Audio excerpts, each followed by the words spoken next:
February 1930. Clyde Tombaugh, 24 years old and fresh off a farm in Kansas, patiently scans photographic plates at the Lowell Observatory.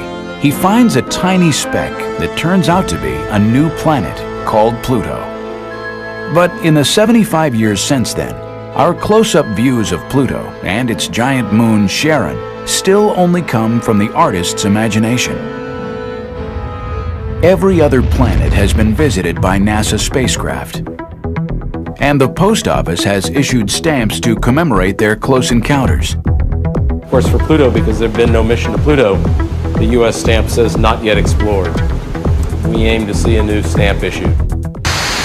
We have ignition and liftoff of NASA's New Horizons spacecraft on a decade-long voyage to visit the planet Pluto and then beyond. January 19th, 2006. NASA's New Horizons mission to Pluto successfully lifts off from Cape Canaveral, traveling faster than any previous spacecraft. In just 9 hours, New Horizons passes the orbit of the Moon and begins a 9-year voyage to Pluto. February 28, 2007. The spacecraft zooms past the giant planet Jupiter, getting a 9,000-mile-per-hour gravity assist and cutting 2 years off its journey. Spacecraft is outward bound from Jupiter, and we're on our way to Pluto. Congratulations. All right. The Jupiter flyby was a dress rehearsal for Pluto. We got both. We got the night showing. Oh wow! Look at that. Oh yeah. New Horizons science instruments return detailed images of Jupiter's clouds, moons, and rings. If all continues well, things look good for July 2015 and the Pluto flyby. In the past decade, humans have been making amazing discoveries in the outer solar system. The very first thing I did is grab my telephone and called up my wife, and I said, I found the 10th planet. But astronomers continue to debate the definition of a planet and how the new discoveries change our evolving picture of the solar system. So now, the New Horizons mission is perfectly poised to shed light on this question and revolutionize understanding of our cosmic neighborhood. It's the ultimate in discovery and exploration. We have no idea what the surface of Pluto looks like. So we could see craters, we could see geysers, we could see patches of frost. This is purely speculation. We have no idea what we're really going to see.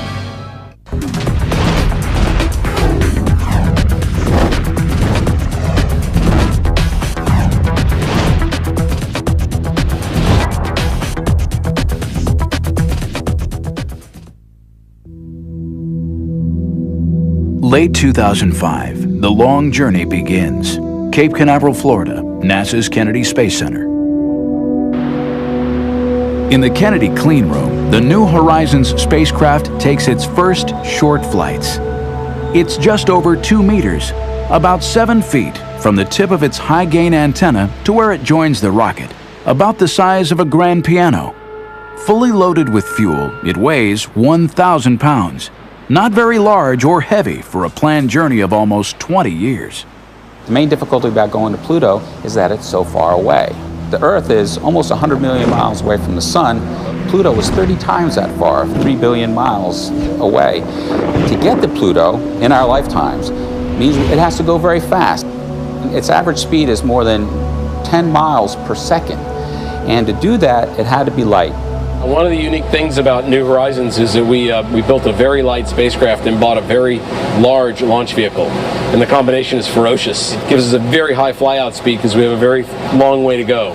Sprinting away from Earth on launch day, New Horizons crossed the orbit of the Moon in just 9 hours. Apollo took 3 days. The spacecraft reached Jupiter in 13 months. Galileo took 6 years. But even traveling more than 50,000 miles per hour, it will still be 2015 before New Horizons reaches Pluto and Charon. So it's not that we're dawdling, we have a long way to go. Why send a spacecraft on such a long and difficult journey into such a challenging environment? For the science team, it's a voyage back in time to see, close up, evidence of how solar systems form from clouds of gas and dust, and how Earth and all the planets were born. We're going to learn about how planets are built, Because what Pluto is a planetary embryo, an object that's partially formed as a large planet, a stage in planetary formation that the Earth went through, that Mars went through, that all the larger planets had to pass through this size scale. But here we see an object that didn't get any further in the case of Pluto. The National Academy of Sciences rated this mission to Pluto and beyond the most important planetary mission of the decade. That's because New Horizons could rewrite everything we know about the planets of our solar system. And if you think about the solar system, the so-called terrestrial planets, they're rocky objects in the inner solar system, Mercury, Venus, Earth, and Mars, have a lot of similarities. Then you step out a little bit further and you get into what are called the gas giant planets. These are huge objects which are dominated by large amounts of molecular hydrogen and helium gas. And that's Jupiter, Saturn, Uranus, and Neptune. And that was it. We sort of stopped there. And then there was the little misfit Pluto at the outer edge of the solar system. Poor little Pluto, all on its own. Then in the 1990s came a series of discoveries that changed everything. Researchers found more and more icy objects in a massive region of the outer solar system known as the Kuiper Belt. And once we discovered the Kuiper Belt, everything sort of fell into place. The understanding that, in fact, Pluto and Charon are members of this other class of objects called the ice dwarfs. And in fact, we think that these ice dwarfs are the most populous class of planetary body in our entire solar system. That tells us, from that respect, Pluto's not special. It's got lots of company out there. Ice dwarfs aren't just far out there.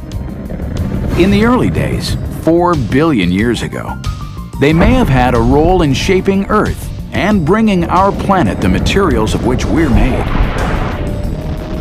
The collisions within the Kuiper Belt produce the short period comets, which then fall in towards the sun and bombard the Earth, sometimes bringing some of that raw material from which life formed and some of the water that's on the surface of the Earth. This information about the Earth's birth isn't available anywhere else. So the key part of that big puzzle of how the solar system formed will come from looking at Pluto, understanding its nature, what it will imply about its formation, how it came to be, and everything about it.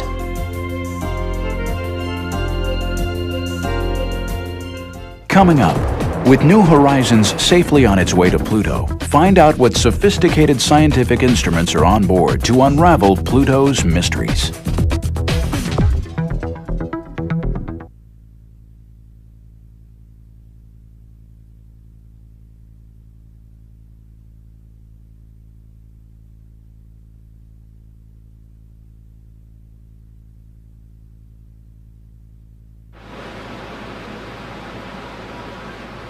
For this first ever trip to Pluto, the science team wants to find out the basics. What do Pluto and Charon look like? What are they made of? And what kind of atmosphere exists? Their hunch is that all these questions are connected. With Pluto, if you want to understand the atmosphere, you have to understand the surface. If you want to understand the surface composition, you have to understand the geology. If you want to understand the geology, you've got to understand the atmosphere. It's all tied together, and so we have instruments to study every aspect of Pluto. The 7 science instruments on board New Horizons are ingeniously designed. They're small and weigh very little. On average, each uses no more power than a household nightlight, and they're intended to work together seamlessly. We picked names for most of our instruments. We have Rex and Alice and Ralph, and it's just a happy family. The black and white telephoto camera called LORI will be used for navigation in the months before closest approach and to study Pluto's surface. This big barrel is a telescope called LORI, the Long Range Reconnaissance Imager. It's our biggest, most powerful camera in terms of resolution power. The cameras are key. For over 60 years, Pluto remained little more than a dot, as small and dim as a walnut seen from 30 miles away. In the 1990s, even the Hubble Space Telescope showed just a blurry surface. And this true color image is the best we can do with Hubble and advanced computers. Pluto clearly has a varied surface, but whether these are mountains or craters or polar caps remains a mystery. That's where New Horizons wide-angle camera comes in. We want to get up close and personal. Ralph is our main color camera. It's also the camera that's going to take our main global maps of Pluto. We can get in and map at scales of kilometers and sub-kilometers and even down to tens of meters. Football field-sized resolution at Pluto. We're going to be able to, to see things thousands of times more precisely than what we've been able to do with the Hubble Space Telescope. Strangely enough, Pluto's surface seems to have about the same brightness as freshly fallen snow on Earth. It appears so dim only because it's so small and very far away. Equally bizarre, Pluto sometimes behaves more like a comet than a planet. When its eccentric orbit brings it closer to the Sun, the surface heats up and produces a denser atmosphere. Ralph's sister instrument, using a different part of the electromagnetic spectrum, will be studying that. This is the ALICE ultraviolet spectrometer, which will probe the composition of Pluto's atmosphere and also study its surface. It measures light with a shorter wavelength than what you and I see. We fly past Pluto, that's the antenna direction. We're going to turn, so the antenna is pointed back at Pluto, back toward the Sun. And we're going to watch as the Sun passes behind Pluto, and we're going to see the sunlight get absorbed at these ultraviolet wavelengths, and we can tell what the atmosphere is made out of at these different heights. As Pluto approaches and retreats from the Sun, it's thought that there are seasons and weather that resurfaces the planet with fresh, bright ices. Some researchers think this is what creates the light and dark regions, but as yet, no one knows. New Horizons hopes to get to Pluto before winter sets in, and the atmosphere freezes back down to the surface as solid ice. Along its 9-year voyage, New Horizons will also be collecting some very important samples of dust. What's the big deal about dust? We have dust everywhere. Dust in your house, dust outside, dust all out the solar system. Well, dust comes from the grinding up of material that gets shed and left around. In the case of the solar system, we believe that the dust that's flying around the solar system was produced by the grinding up of asteroids, the grinding up of Kuiper Belt objects, the grinding up of ring particles and so on, that is left over from the process of not just forming the solar system, but its constant evolution over time. So the last of the 7 instruments is a special dust counter. But this instrument comes from a very surprising source. Every part, from logo to detectors, was designed entirely by college students. Its job is to profile the density of dust particles all the way across the solar system for the first time. But the real breakthrough of this instrument, it's the first time that students have been able to build a flight quality instrument on their own and fly it on a mission to a planet. The students documented their project in behind-the-scenes home videos. Our final instrument will have 12 of these dust detectors all lined up on a panel about 0.1 meters squared.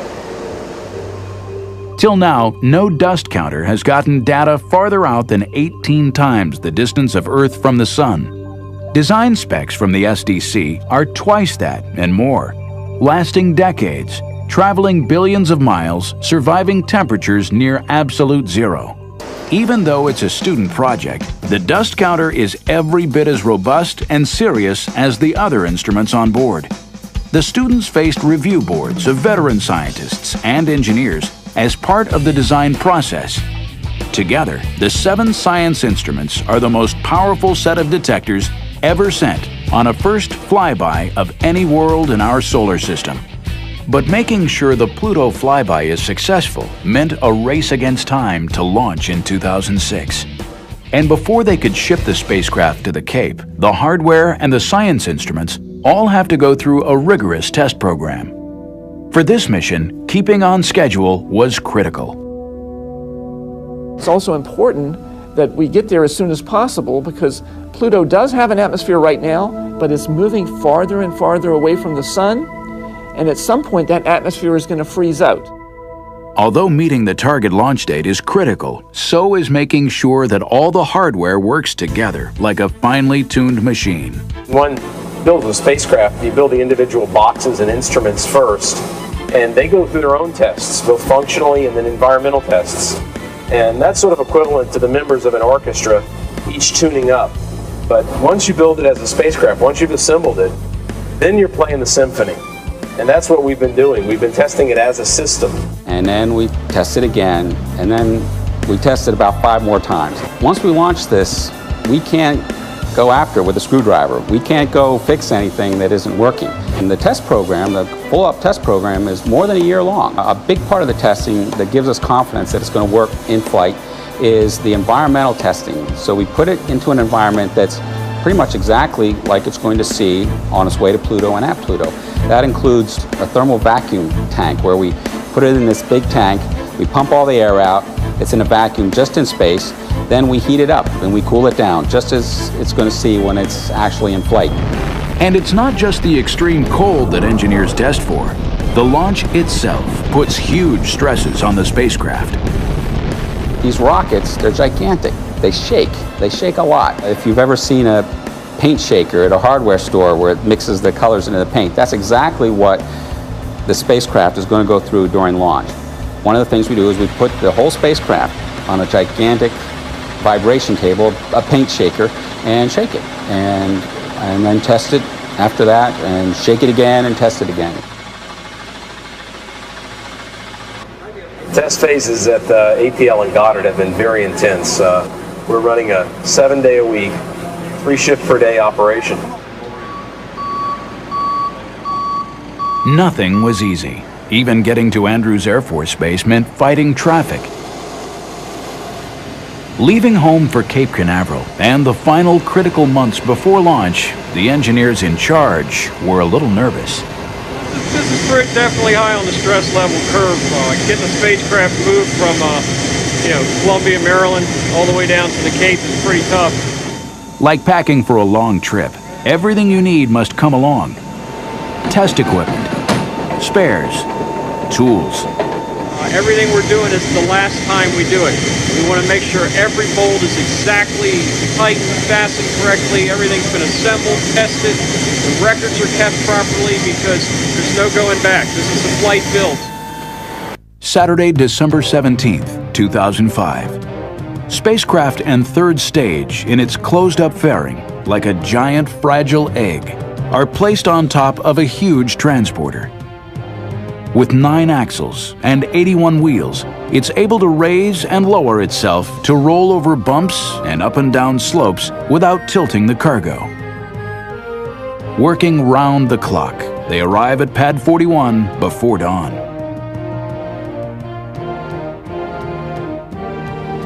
75 years after the discovery of Pluto, 17 years after a mission was first proposed, the dream of exploring the 9th planet was now only weeks from launch. For most people on the project, in a sense, this is the end because it will be built and launched and on its way. But for the science team and the operations team, this is the beginning. This is where we begin the journey. Like a ship, we launch it. On January 19, 2006, after nearly 2 decades of planning, building, and testing, a picture-perfect launch thrilled the mission operations team back at Johns Hopkins. But the long journey to understand Pluto actually began 75 years earlier, far away in the American West.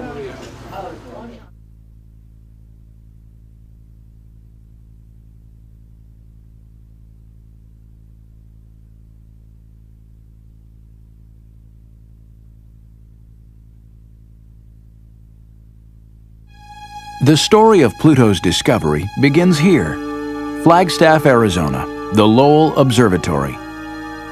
Named for its founder, Percival Lowell, a rich Bostonian who was fascinated first by the possibility of water and life on Mars, and then by the search for Planet X, an undiscovered world out beyond Neptune. Pluto was discovered here, and the observatory remains a center of Pluto research today. Astronomer Mark Bowie personifies the ingenuity and persistence it takes to study Pluto. Part of why I like Pluto so much, because it's a cold, icy place. Bowie's role on New Horizons is to help find targets far out in the Kuiper Belt, where the spacecraft will travel after it has flown by Pluto and Charon.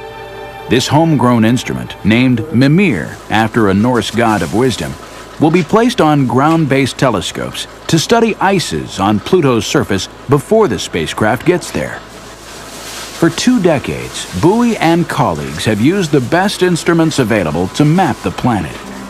In the mid-90s, he and Alan Stern collaborated in using the Hubble Space Telescope to make the first direct images of Pluto's surface. Hubble has revealed the first glimpse of Pluto for the first time, and it's exciting to Mark and I and to our whole scientific team to be able to see this object that no humans really could glimpse as a real planet, as a real object in the solar system previously. In 2002, astronauts placed the new Advanced Camera for Surveys on board Hubble, and Bowie now had data for a new map. I think this map is probably the best map we're going to get prior to the spacecraft getting there. Pluto clearly has dramatically varied geology, though the images are still mysterious. But what a transformation from the dot of light that was Clyde Tombaugh's first sight of Pluto 3/4 of a century earlier. 75 years to the exact day and time, Observatory Director Robert Millis shows us how the discovery was made. 75 years ago, Clyde Tombaugh sat at this machine and became the first person to ever see the planet Pluto. The machine is called a blink comparator. Tombaugh used it to look at photographs of the same patch of sky taken a few days apart. Night after night, he'd patiently expose the large glass plates. Day after day, he'd blink the plates back and forth, looking for anything different from the fixed points of starlight. Decades later, Tombaugh still recalled just how uncomfortable and challenging the search for Planet X turned out to be. You get cold, you get numb. It takes a lot of perseverance, because this gets brutally monotonous. Blinking back and forward, Tombaugh was looking for anything that shifted position. The only means you have identifying a planet is going to be small, it's like a small star image. The only clue you have is it shifts position with an interval of a few days in the night's time. That's the only clue you have. So you've got to see all these star images, hundreds of thousands of them, to see if any of them shift position during the interval between the first and second plate. That small movement was just what Tombaugh saw on February 17, 1930. The arrows were added to show its position a few days apart. It was just what Lowell and Tombaugh wanted to see, a distant planet. After some debate, an English schoolgirl, 11-year-old Venetia Burney, came up with the name Pluto, god of the underworld. PL, of course, were also Lowell's initials. By studying the motion of that dim and distant dot of light, astronomers discovered a Pluto year, the time it takes to move once around the Sun, was equal to 248 Earth years. The angle of its orbit, seen here in silver, was steeper than any other planet. Its distance from the Sun also varied more than any other planet. For 48 years, that was all anyone knew about Pluto. Then, in 1978, astronomers Jim Christie and Bob Harrington analyzed new plates taken at the U.S. Naval Observatory in Flagstaff. Christie noted an elongation of the planet to the north. 1 month later, the bump had disappeared. Blink the images back and forward just like Clyde had done, and you see the bump is moving. Their conclusion? Pluto, like Earth, has a moon. Christie suggested the name Charon after the ferryman of Pluto's underworld in Greek mythology, but preferred to pronounce it Charon, more like his wife's name, Charlene. From the motions of Pluto and Charon, astronomers could work out that the moon was almost half the size of its planet, so large that both objects spin around a central point, their mutual center of gravity, outside Pluto. Pluto and Charon were the first binary planet known in our solar system. Using the basic physics of their orbits and their distance from each other, astronomers were able to calculate their mass and size. Pluto was smaller than our moon, about 1,500 miles in diameter, and had only 1/10 of its mass. Pluto and Charon together would barely stretch across the continental United States. From its size and orbit, astronomers estimated that Pluto is perhaps half rock and half ice. That makes it one of the largest of a whole new class of objects, the ice dwarfs, living out in what's known as the Kuiper Belt. This region is named for Gerhard Kuiper, a leading mid-20th century planetary astronomer. Kuiper suggested that the solar system didn't end with Neptune and Pluto, but that there should be a disk or belt of other worlds somewhere way out there. In 1992, from a mountaintop in Hawaii, David Jewett and Jane Liu found the first Kuiper Belt object. They were using new and highly sensitive CCDs, like the sensors in a modern digital camera. But their technique was essentially an updated version of Tombaugh's work. Take carefully registered images of a patch of sky and see if anything moves against the distant stars. This one, QB1, did just that. Jewett and Liu had found the first Kuiper Belt object. It was just a few hundred kilometers across, about the size of an asteroid. In 2002, Caltech astronomer Mike Brown and colleagues found a Kuiper Belt object half the size of Pluto. In 2004, Sedna, another world, 3/4 the size of Pluto. Brown kept on looking, using computers to do the work of Tombaugh's blink comparator. We do exactly the same thing. Clyde Tombaugh is the one who basically figured out the system for finding these things, but we do it all by computer instead. These are 3 images in a row that are blinking on the screen, just like Clyde Tombaugh would blink.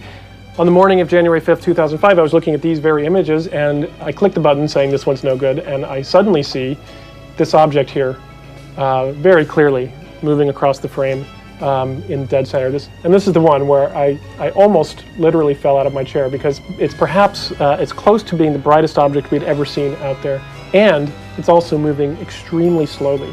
Slow means it's far away. Slow and bright means it's really big. If you combined more distant with anything we'd ever found and almost the brightest thing we'd ever found, you knew immediately that this thing had to be the biggest thing we'd ever found in the outer solar system. The very first thing I did is grab my telephone and called up my wife, and I said, I found the 10th planet. 2003 UB313, the random name assigned by Brown's computer, was 25% larger than Pluto.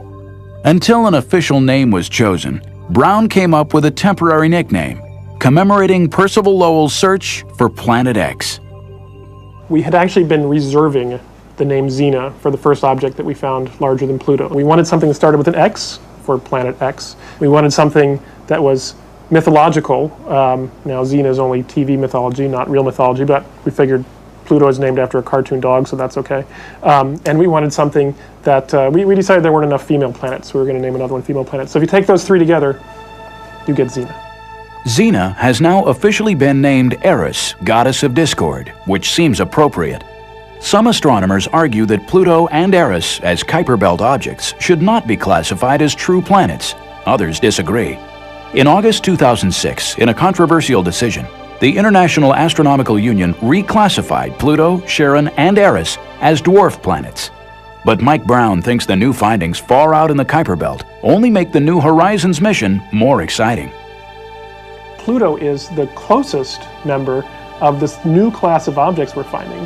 The next best thing to studying all of these objects out there is to go look at some of the big ones. Go look at Pluto. It's not the biggest one out there, but it's the closest really big one that we can learn a lot about. So I think that going to Pluto is much more exciting today than it was even a year ago.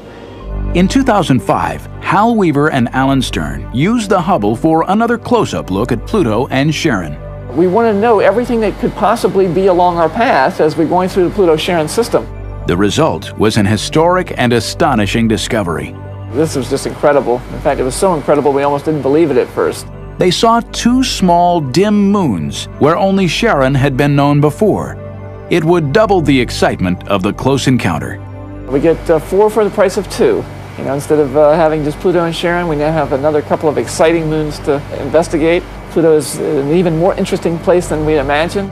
Mark Bowie went back and confirmed the discovery by reanalyzing previous images. He made this true color portrait of Pluto and Charon with the newest moons, Nix and Hydra.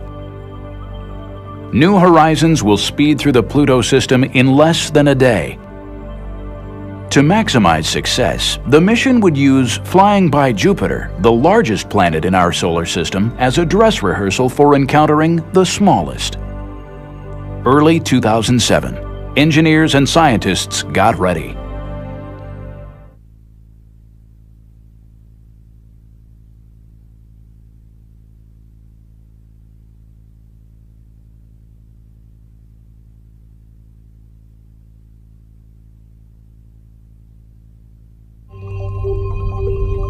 Unlike missions that go into orbit around their target planet, New Horizons is traveling so fast there's no practical way to slow down.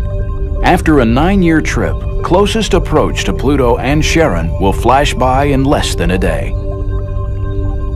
This is going to be incredibly nerve-wracking. As we do the encounter, we get one shot at flying by Pluto. That's both terrifying, also very exhilarating. Pluto is so far away that radio signals from Earth take 4.5 hours to get there, and 4.5 hours back.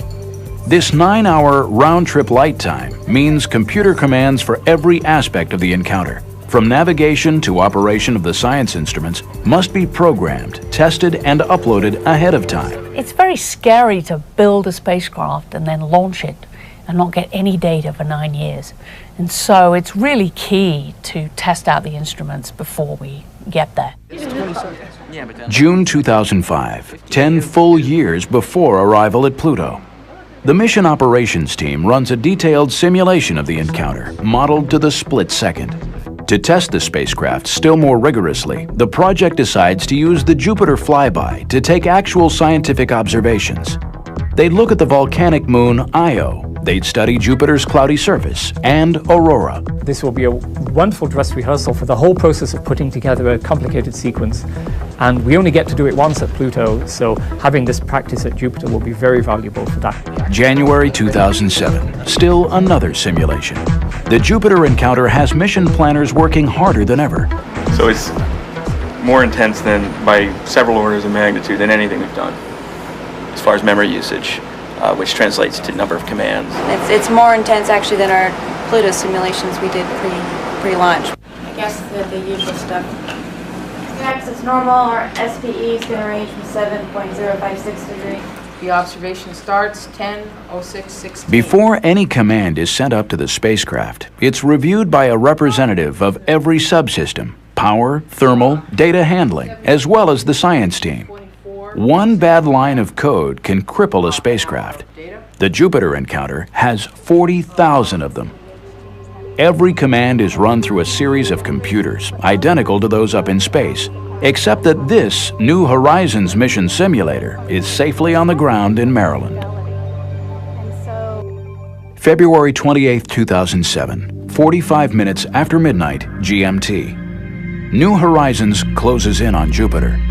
Hours later, scientists and engineers gather at the Applied Physics Laboratory for what they hope will be the first post-encounter transmission from the spacecraft. Mission managers coordinate with researchers across America. Experienced operators stand by at stations dedicated to each instrument and subsystem. The ACE, or Lead Flight Controller, communicates with NASA's Deep Space Network Station in Australia.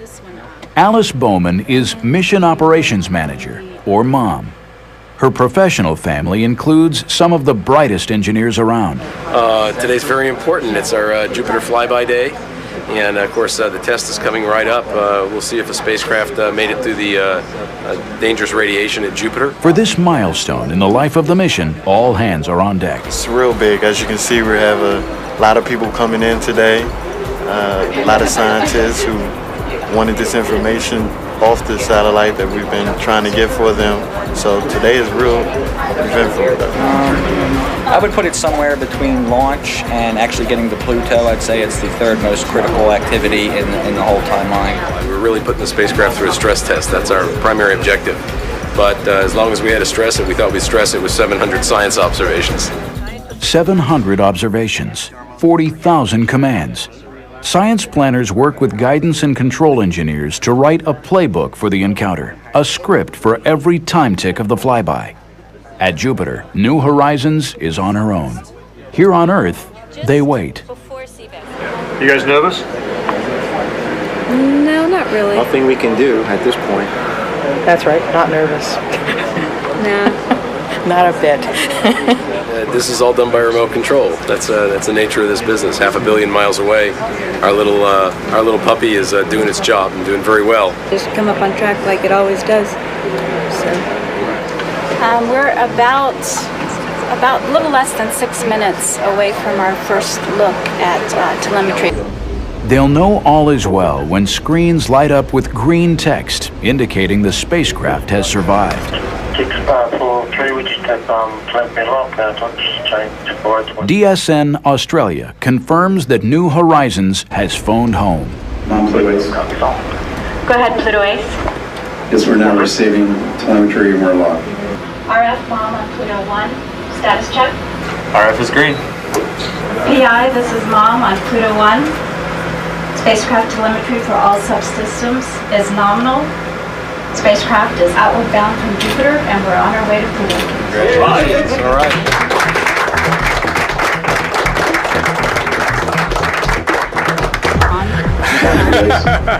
Oh, relieved.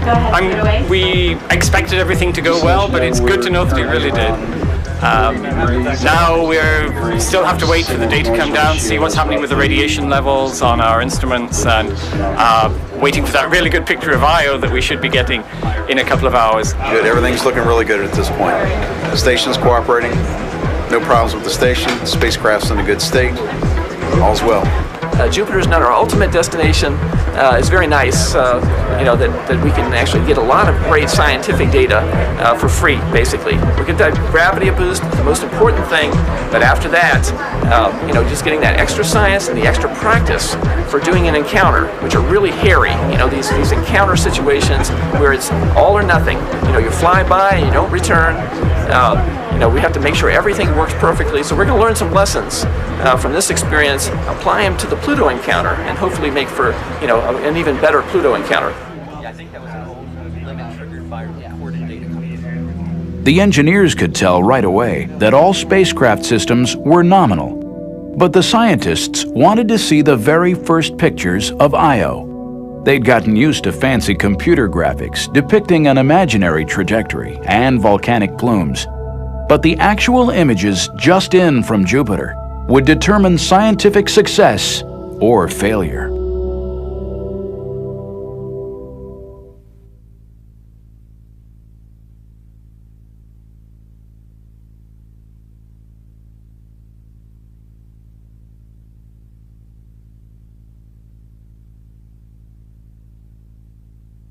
Yeah, this is the highest resolution image of Io with its spectacular plume, we hope. Like Clyde Tombaugh decades earlier, they hoped for discoveries.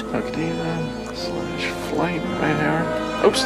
The spacecraft took the images hours before, but for the researchers, this was exploration live and real time. There it is, off the, wow. Okay. Camera and spacecraft delivered as promised. 2 plumes off the limb. Okay. Got both. We got the night showing. Oh wow! Look at that. Oh yeah. And we got both of them. We got both of them. And another plume. Oh my gosh. Look, rising into sunlight. That's right, yeah. The first raw images might be fuzzy, but now they knew their aim was true. Computers would be able to clean them up and begin to update the textbooks. Yeah. Hal and John rushed next door to let the full science team see how their spacecraft was performing. The second plume has a different shape. Researchers called out requests to adjust brightness and contrast to reveal details hidden in the pictures. Now they knew for sure they'd captured the volcano called Tvashtar, spewing its sulfur plume 180 miles up into space. How about that one up there? What is that? How about this one here? Is that a mountain or is that a... Many of the scientists were veterans of previous missions, but precise navigation and state-of-the-art cameras were revealing the Jupiter system as never before. There was the one Voyager 1 image, the high-resolution image that showed the filamentary structure, but nothing like this. Yeah, that's Professional astronomers, of course, thrill at each new image, but the general public also had a role in targeting New Horizons cameras. And what we actually did is went out to some blog sites where talented amateur astronomers and planetary scientists discussed the latest findings. Like the student dust counter, this was the first time the public had a chance to shape a deep space mission. We asked them, suggest to us some of your best ideas for what we call Kodak moments, unique geometries when we could obtain something evocative. Out of this process came the idea for snapping Io and Europa lit edge-on by the sun. Stern's favorite captured Europa rising over Jupiter. It gives you that feeling that you're actually at Jupiter, and you have a view that you might not expect to have from a spacecraft, as if you were actually there, an astronaut making the flyby with New Horizons. There were 7 Kodak moments, but New Horizons returned almost 700 observations. And we have very detailed images that show us much finer structure now in Jupiter's ring system than had ever been obtained by any previous mission. The cameras had been designed to work in the much dimmer light far out at Pluto, but special software helped record the structure and dynamics of Jupiter's clouds, including both the great and little red spots. No spacecraft had made detailed observations since the formation of the little red spot. And this is not such a little spot, after all. It's as large as the Earth, practically. And we happen to be the first mission to Jupiter since the coagulation of some smaller storms into the so-called little red spot. So the spacecraft passed this intentionally extreme stress test with flying colors. Because I would have been very happy if half or more of the observations had worked out, rather than upwards of 95, 97%. Leaving Jupiter, New Horizons will fly down the planet's giant magnetic tail, another first for this mission. Then it will be time for an 8-year cruise to Pluto, with long periods spent in hibernation, instruments turned off. Well, Cruise for New Horizons is a 8-year sequence during which most of the time the spacecraft is in hibernation. And we do that in part to save money, but more importantly to save time, wear and tear on the electronics. In fact, most of the electronics boxes on New Horizons, although they will be 9.5 years old on reaching Pluto, they will only have between 2 and 3 years of on time. So for practical purposes, the spacecraft is not 9.5 years old, but 2.5 or 3 years old. Commands out. Keeping the spacecraft young is one thing. Mission planners also had to think about who would be around to operate the spacecraft in 2015. Many of the faces you see around New Horizons are relatively young. That's also no accident. You know, if it's on like that, what you have? The project wants to make sure key team members are still on the job when the spacecraft gets to Pluto. Yeah. How old are you going to be? In 2015? Yeah. I don't know, somewhere in my 40s. Oh, and you're a youngster. Yes. If all goes well, even 2015 won't be an end date for New Horizons. It should have enough fuel to travel onwards, to rendezvous with 1 or 2 ice dwarfs beyond Pluto. 3, 2, 1. The story of New Horizons may be a tale of high-powered rockets and sophisticated science instruments, but it's also evidence of human persistence, passion, and boundless imagination. It's going to be an almost timeless object, that we're building something that will not only outlast the pyramids, but outlast the mountain ranges of the Earth. This will fly through the galaxy essentially unchanged from the way we build it. And it will be just that way for billions of years, literally. That's a stunning thing to me every time I think about it. New Horizons is not just breakthrough science. It's another milestone in America's vision of space exploration. Humans are explorers. I mean, we're not satisfied just to sit still with the status quo. We want to understand our place in the universe. We want to understand why we're here. Is the Earth unique? Is life unique? And science, and in particular space science, where we're going out to study the planets, is a very important component of that process. Virtually every place we've sent a spacecraft on a first reconnaissance mission like this that we find out that our Earth-based notions were flat wrong. So I'll tell you what we expect, but before anything, what we expect is to be surprised. Exploring the outer solar system, because it's so far, takes a lot of time. We're talking decades rather than a few years. It requires a lot of patience, a lot of dedication, a lot of perseverance, but it's exciting. It's the frontier. It's the place that we know the least about, and yet the rewards could be huge in terms of what it tells us about the origin and evolution of the solar system. And because it's so far,